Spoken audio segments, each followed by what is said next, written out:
Welcome, everybody, to the Fantasy Hockey Hacks podcast. I am your host, Bruce Gunther. Joining me this evening for surviving the Super Bowl, it's Devon Davidson. Welcome, Devon. Hey, Bruce.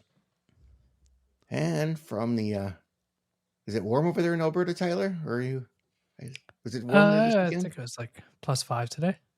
Nice. Got to 0 here today. Nice. Because that's what I was told. I haven't been outside all day.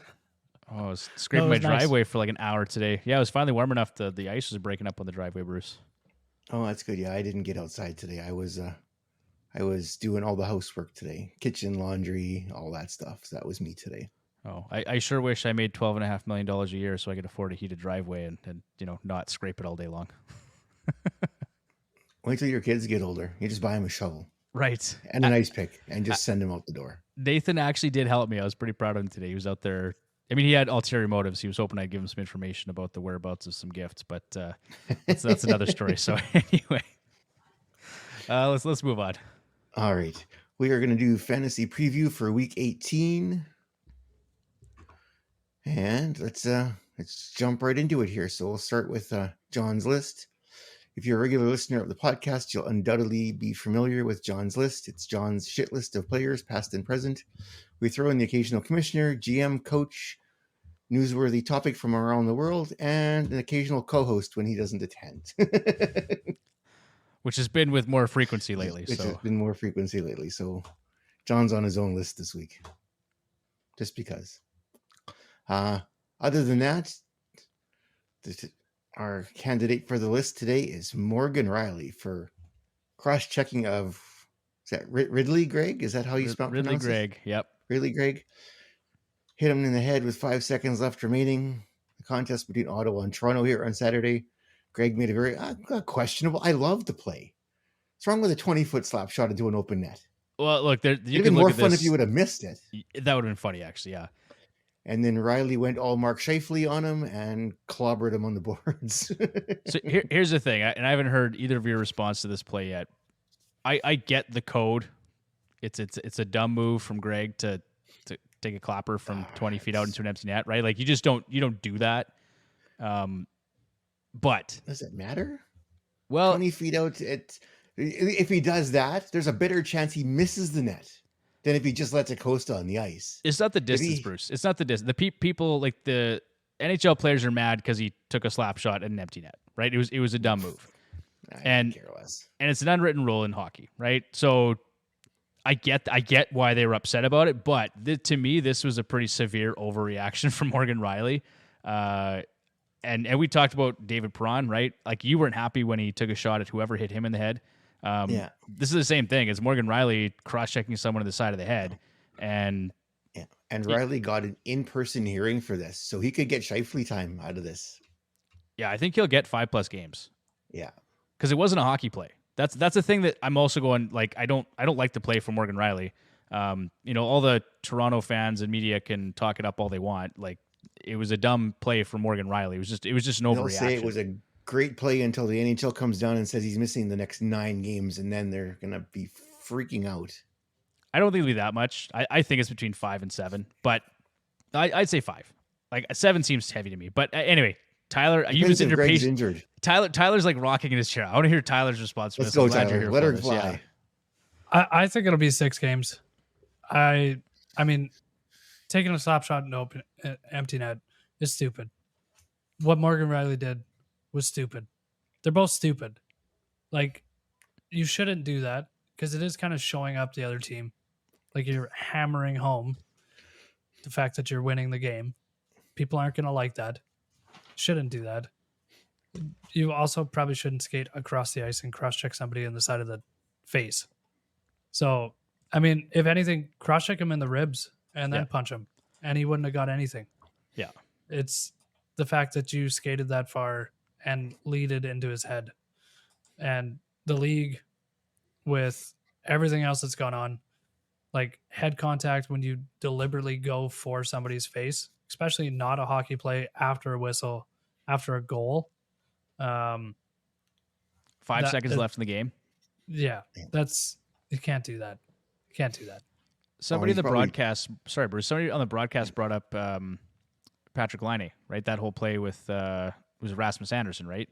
And how many games did Andersson got 5 games or something, didn't he? Yeah, a little bit different. It is, but I mean, This as is a comparable, this is more right? like when Pierre Turgeon. This is way back in the day when Pierre Turgeon scored that goal and Dale Hunter, destroyed him into the glass and hurt him. Yeah. This is more similar to that, except this was an empty net where it's like there's nobody that's going to stop you from scoring this goal. When Pierre Turgeon did it, there was a goalie in the net. Yeah. That's different. Like, you actually had to do something to score the goal, even though goalies then didn't do a lot. But still, you can celebrate a bit when there's a goalie in the net, right? Yeah. It is showing up the other team. For sure. And guys aren't going to like that. No. So I get all that. I'm on board with Morgan Rielly saying something, or like you said, give him a cross check in the ribs, like punch him, whatever. But just to use your stick to cross check him in the side of the head is just, to me, that was just no reaction. So, and yeah, it's a rival. Like Ottawa, Toronto, they don't like each other. I mean, stuff like that. Yeah. I could see Edmonton and Calgary, like something similar happening there. Yeah, maybe. The Eastern rivalries are a little bit different than the Western, but that's just me. I would think with the Battle of Alberta, it would be more. It wouldn't be something like that. There would just be a lot more fighting at the end of the game. Like the closest thing would be Evander Kane taking a slap shot from between the hash marks on an empty net to go up 2 or 3 goals. Yeah. And Rasmus Andersson coming over and cross-checking him in the side of the head. Yeah. Yeah, somehow I think Kane would probably chop him down before he even got to that. Because See, Kane would be expecting him. That's the other thing, is that Ridley Greig knew, like, he was looking right at him. Get your hands up. Yeah, exactly. Yeah. Get your hands up. He's like, I'm taking one for the team here. We're going to... And you know what? That might have been his plan the entire time. He may have... I'm going to do this. I'm going to piss him off. I'm going to make him hit me. And, like, really, you're taking your best defenseman out for, let's say, 6 games?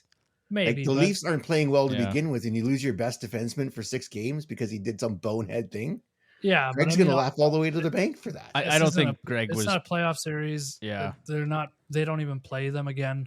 I don't think he was planning that far ahead. They're so far behind, it doesn't even matter. Yeah. Just get your hands up. Yeah. Get your hands up. He learned a lesson too. And they beat Toronto, which is something also the Toronto fans are pissed about because they should have never lost to Ottawa. I've lost 3 times to Ottawa this year. Yeah, and they shouldn't lose to them. But they'll tell you that the Edmonton Oilers 16-game win streak didn't mean anything because they didn't beat any good teams. So they didn't play anybody good. They beat 16 teams they should have beat. Yeah, well, and some teams that maybe they shouldn't have, right? Like, yeah. Anyway, we've gone over that lots. I think all those types of fans can piss off because it's just garbage. But anyway, let's get on to fantasy lock of the week, Bruce. Right. What do you think? Let's move on to the lock of the week. So the lock of the week is a newcomer, Mr. Nick Suzuki of the Montreal Canadiens, rostered 67% in Yahoo, 93% in Fantrax. Canadiens had 3 games last week, and Mr. Suzuki led the way offensively. 6 points, 4 goals in 3 games, averaged about 21.5 minutes time on ice, just under 4.5 minutes on the power play, 68% share. That's not too bad. 11 points in his last 7 games played. Suzuki is up to 48 points in 52 games. Crap, he's doing better than he did for me last season. 76-point pace over a full 82-game season. That's good because last year he wasn't there. I had him last year, and I was trying to decide whether to keep him or drop him because I figured as soon as I dropped him, he'd be like, he's going on a tear. And I didn't drop him, and he never did that. So good to see. His best offensive season so far in his career. Well, in that whole line, you've got Suzuki, Caulfield, and Slafkovsky. They've been doing some great work for Chicago. Oh, yeah. There we go. For Chicago. Oh, yikes. For Montreal. Maybe I should have had a pre-podcast nap. Or a drink, Bruce. Loosen you up a little bit. Drink. Yeah, I probably. Well, I have one, but I probably should have put liquor in it. Yikes. I think the honorable mention should probably actually go to Huberdeau this week.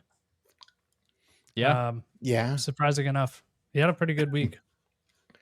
I had mentioned that the Kuzmenko effect might have a bit of an influence, although doesn't seem to be direct influence, but Huberdeau has played better since Kuzmenko has joined the team.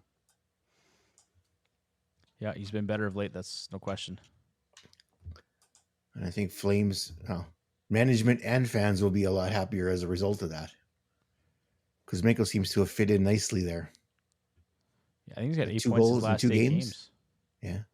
Sorry, yeah, Huberto, I think 8 points his last 8 games. Like it's been a change for him lately. It's good to see for his sake. They trade away a big player and they win. Who knew? All right. Let us make our way to Edgework, NHL schedule for week 18. This is the segment where we put in the work to give you the edge in your fantasy hockey leagues. Each week, the Hacks will cover the NHL schedule, waiver wire targets to guide you to victory. Things you need to know. Welcome to week 18. The NHL schedule returns to normal, as much as normal as it can be. Total of 47 games on schedule this week. The 3 full days, Tuesday, Thursday, and Saturday, and the 4 light days. The light days are where 50% or fewer teams are in action. In terms of optimizing schedule, 3 teams that play 4 games next week. Arizona, LA, and New Jersey. Of those teams, Arizona plays all 4 of their games on light days. That's nice. I have a couple of those guys on my team, so that's good. Doesn't hurt. Also of note, Minnesota, the Rangers, and Pittsburgh played 2 of their 3 games on light days this week as well.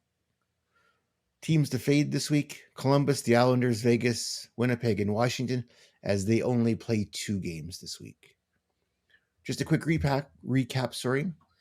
Monday's got 4 games, Tuesday's got 11, Wednesday's got 3, Thursday has 12, Friday has 1, Saturday is 13, and Sunday has 3. All right, let's move into waiver wire targets here for week 18. Waiver wire targets will be focused on players that are rostered 50% or less in Yahoo or Fantrax. When considering players to target, we view recent performance, player development, upcoming schedule, and more. We are going to kick it off tonight with one guy that I have on my team. He just came off of IR, Mr. Artturi Lehkonen, Colorado Avalanche, rostered 34% in Yahoo, 65% in Fantrax. He's got 3 games this week: Washington, Tampa, and Arizona. He has been bumped up to the top line with Nathan McKinnon. Oh boy, that almost came up badly. And Mikko Rantanen. No time on power play 1. All right. It was November 7th, the last time Lehkonen was on the Avs top power play unit, at least until this past Thursday when he played just over 6.5 minutes. Gives him roughly a 72% share and a season high of just under 22.5 minutes time on ice overall. With a similar role on the top line at even strength, Lehkonen looks to be a popular pick this week and heading down the final stretch of the season. Looking at a 7%-ish, that's not bad, I guess. The ish is maybe a little iffy. What is Tyler saying? I can't read it. It's backwards. What's his ish? What's his ish? That's awesome. 7%, where did you get that, is Tyler? ish. Where did you get that? Leah made it. That's fantastic. That's awesome. Yeah. I love it. 5.7% Tevish. It would appear that more production could be on the horizon for the Avs forward. Oh, I sure hope so. Yeah. I sure hope so. I like it. Who's next? Who's next? Who wants to talk about Mr. Byfield? Well, neither of us want to talk about him, but Tyler, I'll let you do it. Go, Tyler. Go. Roster 38%. 4 games: Buffalo, New Jersey, Boston, Pittsburgh. Playing on the first line. 35 points, 14 goals in 46 games. It's been a breakout season. I think most of us thought it was going to be for him. He's a huge player. Yeah. And to kind of take some of those minutes from Kopitar as Kopitar gets kind of closer to our age, which is scary to think about. He has 5 points, 2 goals in his last 4 games, on pace for 62 points over a full 82. Top line, top power play, 4 games coming up this week. It should be mentioned, too, that 5 points and 2 goals in his last 4 games does not include whatever production he had against the Oilers last night. So Anyway, just thought I'd mention that little tidbit. We don't need to talk about it. We can Next. move on. Let's move on. Devon, are you going to take the next one? Sure, I'll talk about this one. Andre Palat, left wing, eligible for the New Jersey Devils, 2% rostered in Yahoo, 13 in Fantrax. 4 games on the schedule: Seattle, Nashville, LA, and Philadelphia. He's on that top line with Hischier and Bratt, as well as on power play 2. He's got 5 points, 3 goals in his last 4 games, and like I just mentioned, on that top line. Coupled to the 4-game week, certainly worth adding to your roster as a short-term streaming option. He's particularly beneficial for bangers leagues, as he is averaging 1.43 hits per game this season and 7 hits over his last 4 contests. And as I looked through the numbers, Bruce, there was no concerns with the underlying analytics. So Nice. The production may continue if he maintains that spot on the top line. Worth a stream with 4 games this week anyway. How long until they get a goalie? I did read somewhere, it's just rumors, but Markstrom apparently is willing to waive to go to New Jersey. Oh, wow. Yeah, they talk to each other about goalies, New Jersey and Calgary. I'm guessing Vanacek would go the other way then, I'm guessing. Maybe. I don't know. I maybe Schmid, because they bring up Wolf playing with Vladar. Put Schmid in the minors, maybe. We'll have to wait till Vladar comes off of IR. He's on IR right now. Yeah. Or I guess if you could, they could take Vanacek, and Vanacek could be a serviceable partner for Wolf, right? Like, could make sense. But yeah, I think that makes them, if they can push, because they were just a couple points out of a playoff spot, weren't they? Yeah, Last I they looked. may want to hang on to him. I think if Calgary is actually smart, they don't worry about trying to.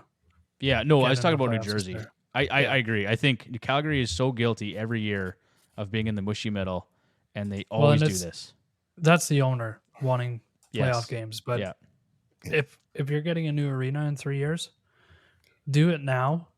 Yep. Get your players and some picks, and then a lot like Edmonton did. I mean, they've taken a little bit longer than anybody wanted, but start taking those next steps as you go into a new building, and do that now.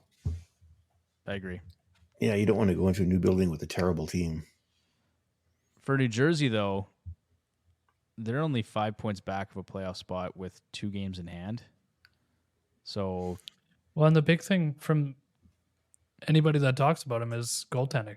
So, and obviously they have some injuries and a young decor, but I mean, remember too that when they go into the playoffs, they're probably going to have Dougie Hamilton back. Probably. Right? So I think for New Jersey, that'd be a great deal. And I think, Calgary should be looking to start fresh, like you said, Tyler. Because they haven't been afraid to sell off players. No, I think a lot of us thought they do it earlier, right? Yeah. They've actually done pretty well too, for like to get back a useful player in Kuzmenko. He's not a long-term. That's not a long-term thing there. Like I bet you he gets traded next year if he has a good finish to the season with Huberdeau and a good start to next year. I don't see them re-signing him. Because he's got one. He's just got next year year left at 5. Yeah. 5 or 5.5. So. Yeah, 5.5.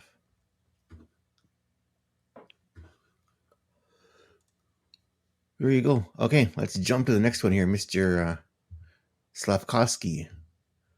Left wing eligible, Montreal Canadiens, rostered 8%, 48% in Fantrax. 3 games this week: Anaheim, the Rangers, and Washington. Line 1 with Cole Caulfield and Nick Suzuki. Also getting some power play 1 time. We just spoke about Slavkovsky here on the Hangout on Wednesday. But for those of you who have may missed it, don't sleep on the first overall pick from last 2022, not 2023. Oops. 8.6 goals in his last 9 games. Playing big minutes on the top line and top power play unit for the Habs. As an added bonus, Slavkovsky is averaging 2 hits per game. In the most recent 6 games, should be some juicy matchups against Anaheim and Washington this week. Yeah, because they both suck. Although Washington did shut out Boston in Boston. They did, but I heard someone say that was probably the worst game they've seen from Boston in like It was the last worst game, calendar. period. It was a preseason game. So it was basically one of It those was scheduled horrendous. lost games type thing. They both played terrible. Like Yeah. both teams played like crap. It's the worst game I've ever seen. Well, that feels like a Yikes. good segue into the next player, Bruce. Yeah. Tyler, you want to talk about Charlie Coyle? The only center they have, Charlie Coyle. 62%. 3 games, Tampa, Seattle, LA. Playing on the first line because they don't have any other centers. For sure. On pace for 71 points, which is a lot. 15 points, 4 goals in his last 10 games. Tougher matchups this week. I think really, like, he is at 62%, so he's the only center they have, and he's playing on the first line on a good team. I mean, you have to pick him up. This is not something that's going to last forever. I'm shocked that it's lasted this long because he's kind of a 40-point guy. Yeah. But, I mean, when you get – there's no other centers to play behind, you're going to be in a pretty good spot. So, Bruce and I were in an experts league, and we made a trade with Blake Creamer. So we sent him Chris Kreider and the 10th round pick next year for Charlie Coyle and the 6th round pick next year. And their production fantasy wise is pretty much the same. There's going to be some regression here from Charlie Coyle, but we're in a spot in that league where we're looking to rebuild for next season anyway. So to go from a 10th round pick to a 6th round pick is a pretty big difference in my mind. It was worth making that trade. So I got to get used to the whole draft pick trading thing. Yeah, it's different. I'm going to figure my way through that. Yeah, I just look at it and think, like, who can you get in the 6th round and versus who you get in the 10th, and to me it was kind of a no-brainer. So yeah, exactly, because like you said, that team isn't going anywhere this year. Yeah, and really, you're not keeping Kreider next season anyway. He's not a keeper on the roster, and no, we got the value 2 keepers for or this 3 season is keepers fine. in that league. I want to say it's 3, Bruce. 3. Yeah. There you go. Okay, well that does it for forwards. So we move on to defensemen. Who wants to take the first defenseman? I'll do it, Bruce. All right, all yours. Samuel Girard for the Colorado Avalanche. We actually just talked about Josh Manson last week, and so of course his D partner makes some sense here. 13% rostered in Yahoo, 39% in Fantrax. 3 games on the schedule for them: Washington, Tampa, and Arizona. He's also getting power play 2 time. He's got 8 points and 2 goals in his last 10 games played. Been very productive. For bash formats, though, he has some additional appeal as he's averaged 1 hit per game and 2.7 blocks per game over that same stretch of 10 games. So some nice category coverage, some nice offensive production. I'd look at Girard here if you're looking for a D-man. Very, very nice. So, Tyler, New Jersey Devils or Vegas Golden Knights? Simon Nemec, roster 7%. 4 games, Seattle, Nashville, LA, Philly. Playing on the first pair with Kevin Ball. Second power play. Seeing top pair minutes with New Jersey. Just like we were talking about, they have a young decor of the guys that aren't injured. 4 games next week. 14 points in 29 games so far this season. On pace for 40 points. Playing around 20 minutes, 20 and a half minutes time on ice. Not a lot of power play, but just based on the fact that they have everybody injured, and he's playing on the first pair. With Hughes back as well, I think his production should go up. He's one of the few players that makes a huge difference on where the team goes is when he's back. So I think that'll kind of trickle down through the lineup. Agreed. Yeah, and Nemec has some nice category coverage there too. So 1.24 hits per game and 1.65 blocks per game so far this season. He's only 19. And 19 years old. It's crazy what he's doing at 19. They've got some really good, nice young defensemen there in New Jersey. Because he was a mid-season call-up, does he qualify for Rookie of the Year? Or would that be next year when he plays the first? I think he could, Bruce. I believe so. Although I think it'd be pretty tough to beat Faber right now. It's basically, I think, Faber and Bedard. I think Faber's got it locked up, honestly, unless Bedard comes back and scores a pile of goals. But even that, he's still going to be. He'll be under what McDavid had in his first season for games played, and that was a big thing for why games played. McDavid didn't have enough games played. They did the same thing to Nuge. They did the same thing to Nuge, right? And they gave it to Landeskog because he played more games, and it was like, that's such garbage. But yeah, so if that's the measuring stick, then Bedard should not win the Calder based on that information alone. But if Faber playing like 27 minutes a game as a top pairing defenseman for Minnesota, like it should just be a no-brainer at this point. But you would think, but you never know. Faber could trip on the puck and be out for the rest of the season too. He could. So let's see what happens, I guess. But all right. Next one on the list is Alec Martinez, roster 12% in Yahoo, 21% in Fantrax. Oh yeah, he plays for Vegas. I should probably mention that. Defenseman. I think we knew that already. Now you got 2 games this week, Minnesota and Carolina. He's on that first pair with Alex Pietrangelo. I'm not sure who I was thinking of there. For Thursday's contest against the Coyotes, Martinez was seen as a healthy oh my God, what was I reading there? Alex Martinez was seeing a healthy amount of time on the team's top power play unit. Oh boy. Good thing we're almost done here. My English is going south fast. Realistically, though, any offensive production you receive from Martinez should be viewed as a bonus. Leagues that count block shots, though, Martinez has an outrageous 3.43 blocks per game and reached a season-high 8 blocks this past Thursday. I know I rostered him a lot last year when we were doing categories. He was amazing for that. And he's had some good offensive seasons, too. I think he was, did he put up 50 points? Or I think he played at a 50-point pace some point in the last 2 seasons here. So, with Vegas or when he was with LA? No, I believe that was with Vegas here. I'm just going to pull up his numbers quickly. Was that the year he was like top 10 in our ESPN thing, and we just laughed it off until someone? It might have been. It went to an auto pick. It was probably the following season he was ranked so high. So 2020, 2021 with Vegas, he had 32 points in 53 games. He's on pace for 50 points, but he's always just been an absolute blocks monster. And he had 242 last year in 77 games. He had 120 this year in 35 games. So he should exceed that, and he's been putting up some offense.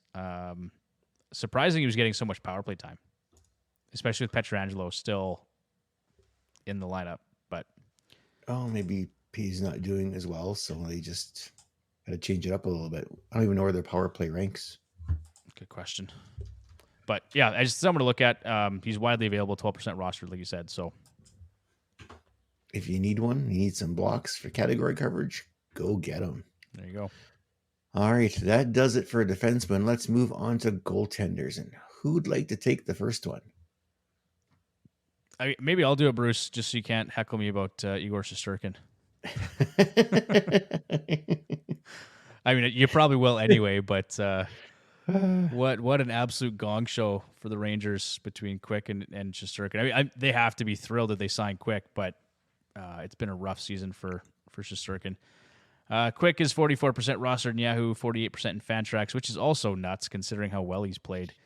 3 games on the schedule this week, Calgary, Montreal, and the Islanders. Comeback season for the ages at 38 years old, 3-1-0 with a 1.50 goals against and a 945 save percentage in his last 4 games. He's got nearly a 920 save percentage on the season, his best since 2017-2018. He's allowed 2 or fewer goals in his last 4 starts, while also starting in 3 of the Rangers' past 4 contests. Shesterkin did manage to get past the Blackhawks on Friday, but it was a pretty pedestrian effort on his part at a 903 save percentage and a 289 goals against in a 4-3 overtime win. So, as a Shesterkin owner, Bruce, I'm quite disappointed. But for anyone that can go and pick up Quick right now, go do it. Yeah, because you took him really early. I think it was at the turn. So I took my forward, and then I had an option because I had a crap pick, right? It was I had McDavid, and then it was the you went Shesterkin, and then sorry. Oh man. Not a crap pick, but it was just like man. Yeah. Anyway, so it was at the turn in the second and third rounds, and so I ended up taking Shesterkin and Ottinger just because goaltending in our league mattered. So that's why I did that. But it's too bad for the Rangers. Like this looks like it's just going to be one of those weird years for the goalie where they're just like, this is an off year, and next year he's a .935 save percentage through the season, wins 40, 50 games. Probably. And it's just too bad that in kind of where the Rangers are at in their next step, that Shesterkin's doing what he's doing this year. It was weird to see him at the All-Star game too, just knowing how bad Shesterkin had played. Like who do you start in the playoffs? If the playoffs started today, are you starting Quick or are you starting Shesterkin? Shesterkin. Yeah, I think you have to start Shesterkin. But and if they're both playing like they are right now, and they don't win the first game, you have Quick. Yeah. So, I mean, you hope that you get some good games out of Shesterkin, but you always have Quick sitting there based on the way that he's played this year. So that's the way I'd go. Okay. There you go. Tyler, you want to talk about the next one? No. Mackenzie Nope. Blackwood, rostered 13%. 3 games, Winnipeg, Calgary, Columbus. I mean, he's 3-0-1 his last 4 starts. 146 goals against, 951 save percentage. Somehow a shutout. I mean, he plays for San Jose, so pretty crazy. So what else do you got to say? Yeah, boomer bust pick, I think is the idea there, but he's looked good lately. Pretty much. Okay matchups too. The Jets, Flames, Columbus. Yeah, Winnipeg's been struggling a bit lately. So there's that, and then Calgary and Columbus. That's kind of what caught my eye with him anyway. Was the schedule was actually about as friendly as it's going to get for San Jose. Yeah. All right. Any other goalies we want to talk about? Anything else? Nothing on my plate, Bruce. Crickets? More crickets? All right. That'll do it for the show then this week. Thanks for listening. You can catch us on Twitter or X at FHHacks and on Instagram at Fantasy Hockey Hacks. Don't forget to check out our live show, Hacks Hangout, every Wednesday night at 9 p.m. Mountain Time on Edmonton Sports Talk, and on youtube.com/heavy hockey. All right, everybody. Have a good evening. See you guys. Take care.